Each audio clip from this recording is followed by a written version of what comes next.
The Real Estate Revolution radio show is designed to educate Missoula homeowners and home buyers how to navigate the uncharted waters of the current Western Montana real estate market in an educational, often edgy, and high-energy fashion with host Jason Baker. Jason will teach you all the secrets on how to win with real estate, from listing your property to purchasing investments. Jason has you covered. Be sure to check the home of the week, the good news, and current market updates each week. Jason is revolutionizing the real estate experience for over 100 clients a year.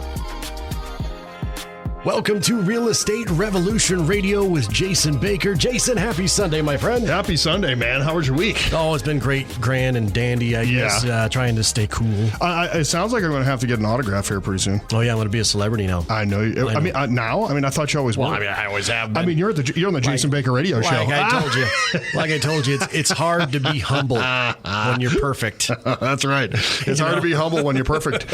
Yeah, I don't have that problem.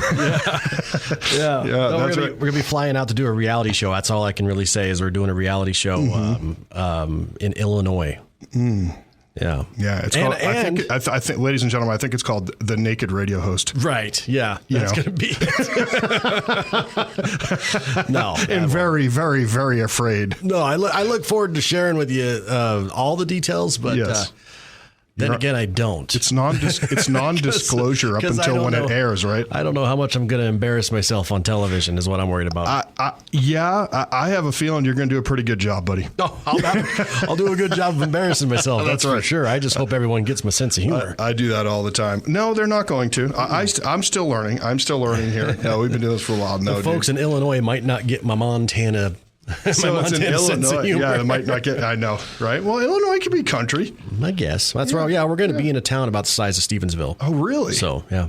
So well, that's awesome, man. Well, speaking of the Bitterroot Valley, I'm going to go through some updates. What's going on in the market here? And boy, it is changing by the still day. Going up though. No, but as far as properties listed, up. Oh yeah, everything's going up except the price. Yeah. So here's what's going on. It is. Literally just looked before I came over here. Missoula County has 250. Let's start with Ravalli County since we're just talking about Steve I. Yeah. Ravalli County has 235 homes for sale. That's up about 10 from the last time I did the report.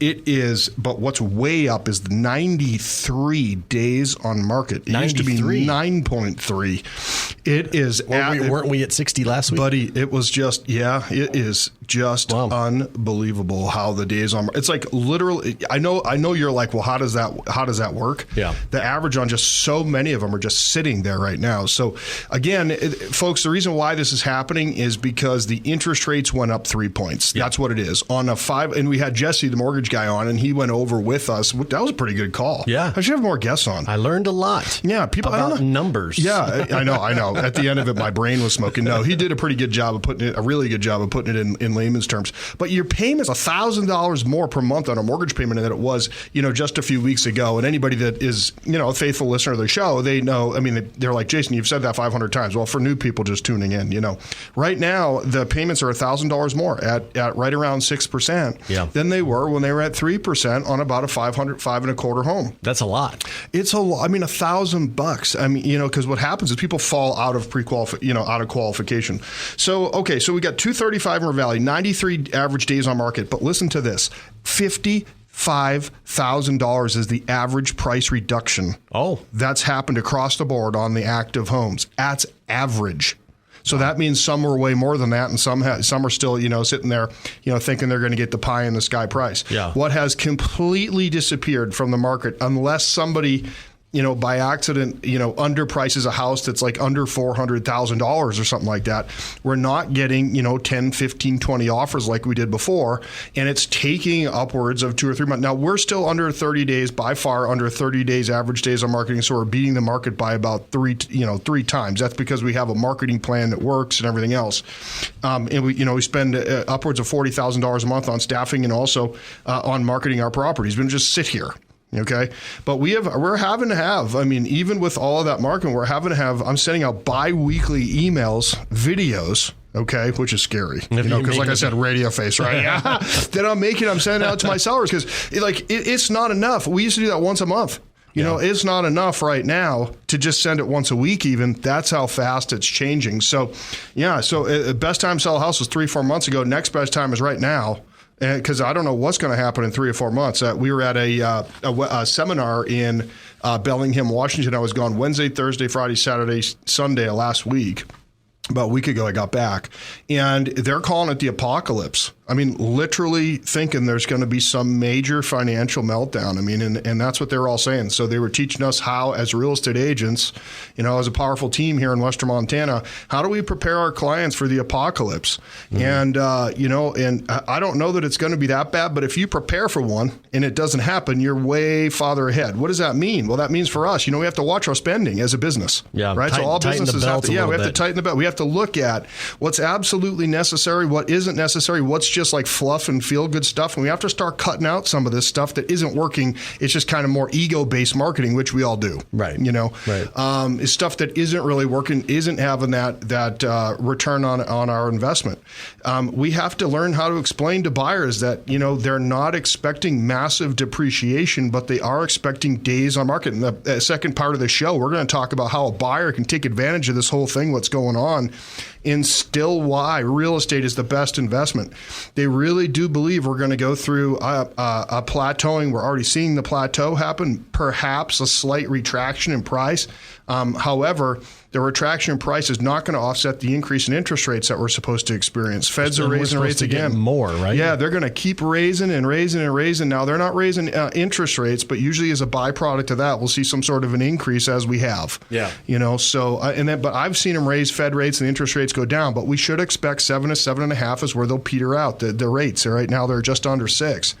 So we're going to go over the reasons why, it's still, real estate is actually the safest. I'd rather have my money in a house or in real estate, especially with the tax write-offs that I learned about this last week when I was gone, which I'll share some of those. But the fact and I'm not an accountant, but the fact of the matter is that would you rather have it in the stock market if the stock market gets cut in half or gets, goes down 90% or whatever? It's not as volatile as a market either. Not even close, because it's actually it's a real tangible, usable, touchable asset. Yeah. It's really smart. Yeah. In Missoula County, we're up to 251 homes for sale. That is so far. Gosh, 3-4 months ago, we were at 60. Yeah. And then we got down to even 41 in the whole county. For sale signs are springing up like flowers. They're springing up like flowers, and we're putting a whole bunch of them out too, which is great too. We don't mind that, but we have to have different conversations with our sellers and also with our buyers right now. So $60,000 is the average price reduction in Missoula County. So Missoula County is reaching a little bit more than Ravalli County is. But that's going from that's average of $1 million homes compared to $400,000. Yeah. So so this was the mean price reduction. So if you add in all the higher end ones, it was actually $100,000 was the average price reduction. So $60,000 is the mean price reduction across the board. So you're throwing away the ones that don't have any reductions and throwing away your top 5% of the big, there was one house that was $15 million reduced down to $7.5 million or something crazy like that. Yeah. That's a haircut. We were just talking about this. I forget what property it was we were talking about. We were talking about a home that was $17 million, and they were like, "Oh, they gave it a $750,000 price cut, though." That's right. I don't like it was nothing, like more than our houses are worth, right? Yeah. So, and then 84 days is the average days on market in Missoula County. So these are creeping up. But we're going to talk about how to take advantage of this and what to really look for. There's nobody that's actually saying that we're going to lose appreciation this year. There are people who are saying we're not going to gain any. Right. So what you're seeing now is a pullback. We're talking about so we judge homes that have actually sold and closed to determine the average sale price. That's still up. But what we're seeing with what's active again is they're sitting and sitting and sitting in most cases, and then they're reducing. And why they reduce is so that they can actually get enough showings to solicit or warrant an offer. Right. So that's the thing. So how we're going to go over here in just a second. Like, how do we know? Because I want to talk about it because there are people that listen to this that are listed. In how do they know if their house is overpriced? Like, how do you tell? So I was just like, so someone emailed me this yesterday. I want to read this to the listeners. How do we have them? Okay, cool. Yeah, just to throw something at me if we got to take our first commercial. But number one, your house is underpriced if there's tons of showings still in this market and you receive multiple offers, like a ton of offers, and it's over asking price. You probably started off a little bit too low. Right. Okay. And you can't do that on purpose because what if you got an offer at full price and that was it? right? Yeah. And then you got to be ready to take that. Like, you can't say my house is 500, let's put it 300, cause a bidding war. Right. Like, you can't. It's unethical to do that, right? So the second thing is how you know you nailed the price is you get some offers within 10 to 30 days, and the offers are at, just below, or just over the asking price. So it's kind of normal. Okay. So that's how we would know there. So you're getting, there's lots of actions and an offer comes within 10 to 30 days. How you know you slightly missed the mark, slightly, I say, is you're going to have basically a few showings and no offers. You're probably it's not like crazy revolving door, but you're getting maybe 2 or 3 a week or something like that, right? And it's steady, and then no offers come in. You probably missed by about 5%. You're probably 5% too high. Okay. And then if you drastically missed, this market shift, and a lot of people are drastically missing right now, that's that $50,000 to $60,000 I'm talking about, where they're having to pull that back in order to get enough showings to get an offer. Yeah. You're probably 10% overpriced. So your real estate agent should be talking to you once or twice a week about what's going on in the market, and then you should bring that price down to where you're getting 3 to 5 showings per week under $1 million. If you're over $1 million, 2 to 3 would be about par for the course if you're priced right. That's when you know you're in the sweet spot. That's when you know you're in the sweet spot. You got to get those 5 showings a week. Yeah. Period. All right. Yeah. Well, we got some more tips that I want to hear, and I want to hear about those tax. Yeah, we're going to hear about that. You don't like paying tax? No. I want to hear about that, too. Yeah. But real quick, let's take a commercial break. We'll be back with more Real Estate Revolution Radio right after this.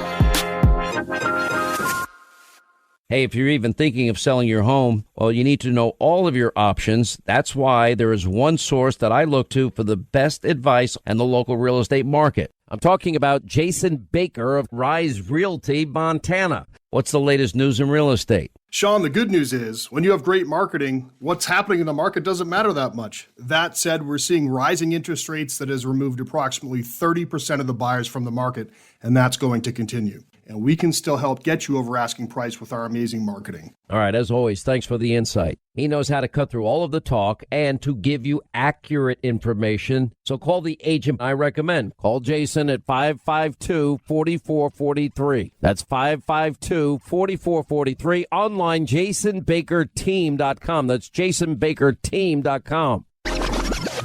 From listing your property to purchasing investments, Jason Baker has got you covered. Time for more of the Real Estate Revolution Show. Welcome back to Real Estate Revolution Radio with Jason Baker. And Jason, we're talking about how to prepare for what we call the apocalypse. The apocalypse. Dun, yes. dun, dun, dun. And it's so smart. Like, as a business person, you should always prepare for the worst case scenario, because otherwise we're just kind of living in the ether. So my business partner, his name's Ben Kinney. He's like my brother. He's just the greatest dude. He's a co-founder of Place Inc. and the Ben Kinney team. Just big national name in real estate, and just a really good friend. Can't say enough good stuff. Most humble guy I've ever met. I spent 5 days with him, and he let me stay in his point house over in Bellingham. And I'm telling you what, after that, I want to be adopted. Right. So Ben, if you're hearing this, the paperwork's in the mail. I just FedExed over the adoption paperwork. It was beautiful.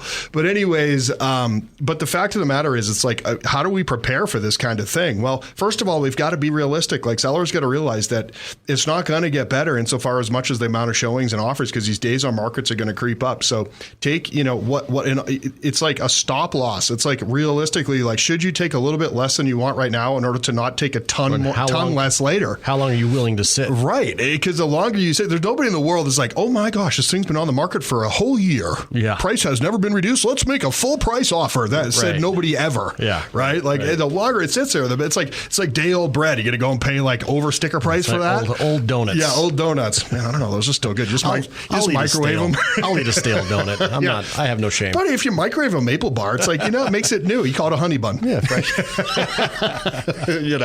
So it's crazy, but it's, just prepare and just being realistic with yourself and just watching that spending. And then, again, like that offer, you're like, no, there's no way I would have taken this 3 months ago, but it might be the very best offer that you get right now. So it might be good to do that. So you want to talk about taxes. So we were sitting at this thing, right? Yeah. And he's talking about, we'll get into the buyer side of this thing too, but one of the things that they talked about was for investors, like the safest place to park your money right now, one of them, and I'm not an investment, I'm not licensed in investments. I'm not a tax. This is just some stuff I heard. Do you want me to do an official disclaimer? Will you do a disclaimer? Yes, go ahead. Jason Becker is not a licensed Say it really, really fast. That little creepy guy at the end of the commercial. Call 1-800-244-4044. Jason doesn't know what the heck he's talking about, but here we go. Jason is not a paid spokesperson. I love it. That's right. I'm definitely not paid. Yeah. So it's like, Sarah gets those paychecks before that. I said, I never even see. I'm like, honey, will you take a photocopy of the check stub so I know why I go to work? No, but the fact is like the safest place to park money or park assets is in real estate, and there's a couple reasons why. So we went over at this seminar, and it's kind of dry. It's not like you're like jumping up and down in your seat listening to looking at spreadsheets, right? I know like my analytical friends love that. Like that excites them. Like I like to wake up on Saturday mornings and watch hunting shows, you know, and they're all coming on right now, by the way, the new season, right? Notice this. Yes. And they get up and they want to look at like Excel spreadsheets and stuff. Yeah. Like, no, thank you. But what he said, one of the biggest things you need to look up if you're an investor, you're buying an investment property, is cost segregation. So for instance, and here's an update. We just bought a new office. Oh. It's at 1517 South Reserve. Fish don't fry in the kitchen. Yay, we don't have to pay anyone's rent anymore. Moving on up. That's right. Oh my gosh. Yeah, I'm definitely not in the church choir. So, but anyways, the fact of the matter is, we bought this office. It was great. Myself, Ben, and my wife, Sarah, partnered on that. But one of the greatest things that we're going to be able to do on that, especially on a newer property, when you buy a car, you buy anything else, you could do what they're doing in real estate is when they buy the investment is there. So let's say we had to put 20% down on this property, okay, which is what we did. And I think we paid around $650 for it, right? It's a 2,350 square foot office at 1517 next to Valley Christian where my kids go. Okay. Right there. So they can just walk across from school and just, mess up my office. So it's really good. Right. So they're raid the vending machine. Yeah, raid the vending machine. Oh, they'll probably just raid my fridge, So I'm going to have some really cool snacks in there. But one of the coolest things in the world was this thing that they call cost segregation. So what we're able to do and the accountants at Place are doing for us is we can figure out what you can depreciate basically the 30% of the cost of the purchase or depreciate out on that somewhere around $195,000 off your taxable income at the end of the year. It's called cost segregation. You're fully depreciating the cost of that whole entire building that you just did. So in other words, we're going to be able to basically recover in taxes that we don't have to pay at the end of the year because that $200,000 coming off of our taxable income at the end of the year, I'm able to recover a lot of that. Now, I'm not going to get a check back from the IRS, of course, but I'm just not going to have to pay in. Lower exactly. So it really helps there. And so what we're doing is we're figuring out now, our accountant is helping us figure out what are we estimated going to pay, because we're halfway through the year, more than halfway through the year now. We're going to have a really good idea where we're going to have to pay. And so Sarah and I are going to go out and we're going to buy properties where we can do this cost segregation and basically not have any tax liability this year or very few. Yeah, we're going to reverse engineer that, and we're starting to. That's part of the preparing for the apocalypse. Not only are we putting our money into real estate, we practice what we preach, but we're also not wanting to at the end of the year write $100,000 check. Give it to the tax man. Right. Because we've done that in the past and it stings. And so how we offset that is we have enough write-offs through cost segregation on properties that we buy where it just wipes it out. Now, do we have to take cash out of our pocket and use it as a down payment? Sure. Yeah. But would you rather put it as a down payment on a property or give it to Joe Biden? Right. Do you know what? Do you know what I'm saying? Do you think that they would do a good job? Man. Do you think they do a good job spending that money? Yeah, man. I know. Come on, man. Yeah, come on, man. Come on, man. Come on, man. Come on. Did you see how Warren fell off his bike like a couple weeks ago? I'm not laughing. You're laughing. Laughing on the inside. I know. Yeah. Does that work for commercial property and residential? It can be residential. It can be. Okay. It can't be your primary residence. It can be where you don't live. Yeah. So it's got to be. If you are investing, you're renting it out. Yeah. Yep. Are investing in a rental property. Yeah. And we have opportunities like that. If people want to hear about them, let me know. We have some properties right now that are coming up that would work really well for that kind of thing, as well as, we had Flipping Down South Boys on the show for 2 days. And we're starting to look at some of their product down there in Birmingham, Alabama, in and around that area. Birmingham's in Alabama, right? Yeah. I think that's where they said they were. Right. But we're starting to look at houses down there because you can get a $150,000 awesome house and a rental with 10% cap rate on that. So we're really starting to look at that and diversify. So diversification is really good during apocalypse, and definitely looking at how to reduce your tax burden. And a lot of we're finding around here, a lot of the accountants don't even, we're like talking Greek to them. And I'm not a super pro at this, but I'm starting to learn about it because I got hit so hard this year on my taxes. I mean, I did a double take. I mean, I almost fainted. Right. Do you know what I'm saying? And not because I was overweight. Oh, the vapors. Yeah, the vapors. Yeah. The vapors. So anyways, well, what I wanted to do now is I just want to talk about, there's so many people that are worried about whether or not they should buy right now. And I want to calm them down. I mean, there's no, they went from saying we're only supposed to have 2% appreciation per year up to 6 or 7 now. So it's estimated that house values will still slowly creep up. That's what they call a normal market, 2, 3, 4, 5%. Okay. We're back into a normal market. We're not going to have 30% appreciation, but I do not believe if a person who owns the house, that's not worth keeping the house for another year because you're going to pay your taxes and then your mortgage payments. Mm-hmm. So that's going to equal more than that. Yeah. So there's no reason if you have a house not to sell right now because it's going to go up 3 to 6%. Yeah. It's not worth it. So, but for a buyer, you're not going to lose anything. What you are going to do is you're going to get in now at a lower interest rate. So if we're right, your payment's not going to be $500 more. It's going to be $300 to $500 more, I believe, if you wait. Yeah, it's going to go up per month. It is going to go. It already went up 1,000. Well, it might go up $1,500. Right. So it's better to do that. Think about what that is per month. I mean, that's $6,000 a year. So you're getting your appreciation, and then you're also getting your payment savings, and then you're also getting your tax write-offs. I mean, That's what it's there for. You can see every single active house, what they're doing for. And if someone wants to get sold comps in their neighborhood, just call me and I'll set you up on a market report. And every month I take a couple hours a month and I go in there and I just send sold comps out to people that are interested in their neighborhood. It. Yeah. Yeah. I mean, why am I not going to do that? Right. So the one reason why we invest in real estate, and investing could just, I don't mean buying a rental. I mean, when you buy a house, you're investing in it, hoping it goes up in value and stuff. But didn't they say that's the one, the one biggest investment that just about every American can achieve wealth with? They absolutely can. Here's how I prove that. The average net worth of a renter is $5,000. The average net worth of a homeowner in the United States is $230,000. Oh, well, that makes me feel fancier. Is there anybody? I'm going to go buy some crystal glassware. I was wondering what you were just about to say right there. I'm putting it in my china hutch. You're going to do that little fancy clap with your two fingers there, yeah? Golf clap. Indeed.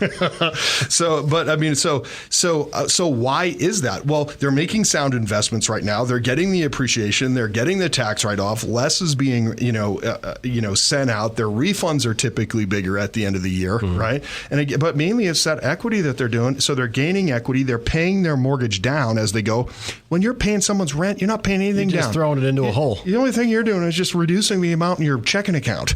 It goes towards nothing. I always felt terrible about one of my landlords when I was renting because I always knew that my check was going to her grandkids' trust fund. Yeah. And I seen her grandkids pickup. I knew what kind of vehicle he drove, and I was like, you're like, that's where my rent check went. Dude, how come he didn't come by and write you a thank you card? I know. I'm helping him pay for that pickup. They say, I know that everyone's like, oh my gosh, the interest rates went up to 6%. And I'm like, yeah, but you're paying 100% interest rate on your rent payment. That was one of the biggest driving forces for me to buy was after watching that kid drive around in the pickup that I'm paying for. You're psychologically scarred enough to scrape up a down payment. There you go. Yeah. Perfect. Exactly. So the way we become wealthy through real estate is through appreciation, through paying down the principal, through the tax benefits, and then overall the savings. Right. And it's really good. Also, what happens is we start to become, when you take a leap like that, something happens. Like mentally, like in the universe, in all the stars and the moon align. Everything starts to align. Yeah. And it's the strangest thing. Like my wife and I were so scared to go buy that farm down in Florence because when we bought it, it was probably at the upper echelon, and we knew it was going to be. We didn't know how much. It's going to be work. It's going to be work. Yeah. It's still work. I have calluses now. Well, yeah, I mean, you can't see him on the radio, but I really do. You can confirm. Oh, I'm almost a full-grown man. I know, yeah. I know. Gosh, it's unbelievable. But anyway, it's definitely something that's so important. And when you start doing that, and you have risk, and you have faith in yourself that you can go do something like this, something just clicks. Yeah. And then and you start to. It's kind of like be, do, have. Yeah. I feel like you guys had the Green Acres song playing in your head when you guys bought that house. You see how nice my hay is out there? Oh, by the way, I need someone to cut my hay because I have 20 acres of hay. But it's barley hay, oat hay.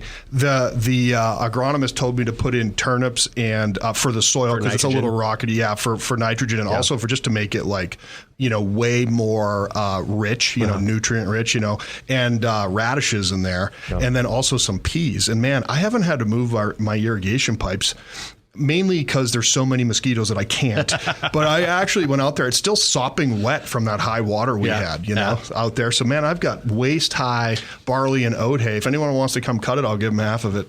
Right. You know what I mean? Yeah. Because my neighbor's baler went out. So my neighbor owns a farm there. He's got about 150 acres. Great guy. And his baler went out in his swather.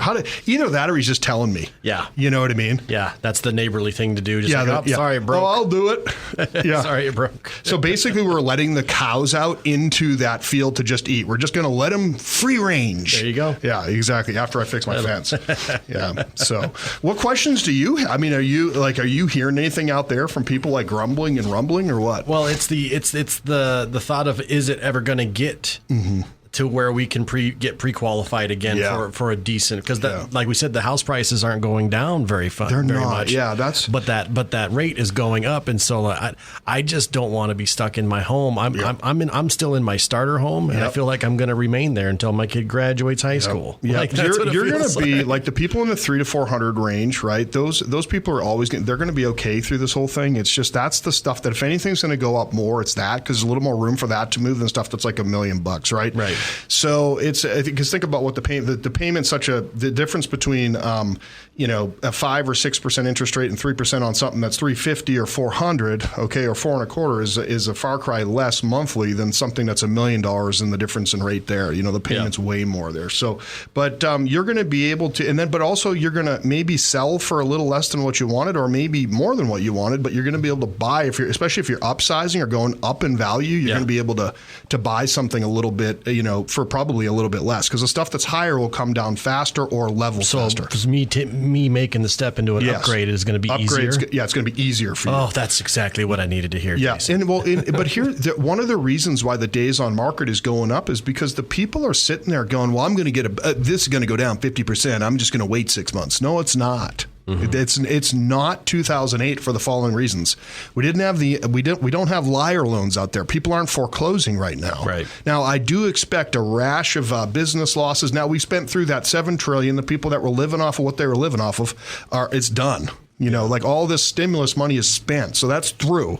So I really believe that we're going to see some more businesses going out that have been trying to hang on and everything else. And, the great resignation where people aren't working, it's hard to be self-employed right now. There's no doubt about that. Mm-hmm. And I feel for them, but I think we're going to see some business closures, which is bad. But I don't think I think we'll see maybe 2-3% more foreclosures, but we're not going to have 50% of the people foreclosing like before, whatever it was. Yeah. We're not going to have massive depreciation. We're just going to have a major slowdown, major increase in days on market, and the people who have to sell are going to take a little bit less for their home. And over time, it just doesn't go up at all annually. But right now, it's not happening. I mean, it's going to go up. A little bit. It's kind of a good thing and a bad thing for it's normalizing. Things are leveling out. We need it to. Yeah. Because it's going to get to a point where the average person can't stay in Missoula. Yeah, I know. It just got so stupid. There isn't a real estate agent who liked that. Just by the way, everyone on my Facebook post when I'm advertising one of my clients' properties on there, spending a bunch of money advertising it, you get this person that's never owned a home in their life come in there and just pees all over my Facebook. Troll. A troll, yeah, that's what it is, yeah. And they're in there and they're like, oh my gosh, you realtors, like really, yeah. like I'm the one that I'm that powerful. I'm the bad guy. Yeah, I'm the bad guy. Like so you walk into a listing appointment and you're looking at 3 sold comps, and let's say the comp 750,000. What am I going to do? Tell my seller, oh, you should list at 550 because this person on Facebook is gonna yell at me. Exactly. It doesn't make any sense. Well, Jason, we ran out of time here today, but I do want you to reiterate where people can go if they want to see some of the properties that you have listed right now. Yeah, absolutely. So just Google us, Jason Baker Team. My website is the same it's always been, jasonbakerteam.com. I love to talk to people, so you can call me 406-552-4443, or on the website or Google me. Just click one of those buttons. It'll come right to me. Y'all do such a good job with the pictures that you don't even need to really do a showing. Yeah, right. Just go walk through the Matterport. Yeah, exactly. Yeah, for sure. So, but we're just so grateful for everybody listening. If you need anything, please reach out. And if you missed any of our previous episodes or any of this episode, you can log on to newstalkkgvo.com and listen to all Real Estate Revolution Radio on demand. Until next Sunday, thank you, Jason. Yeah, buddy.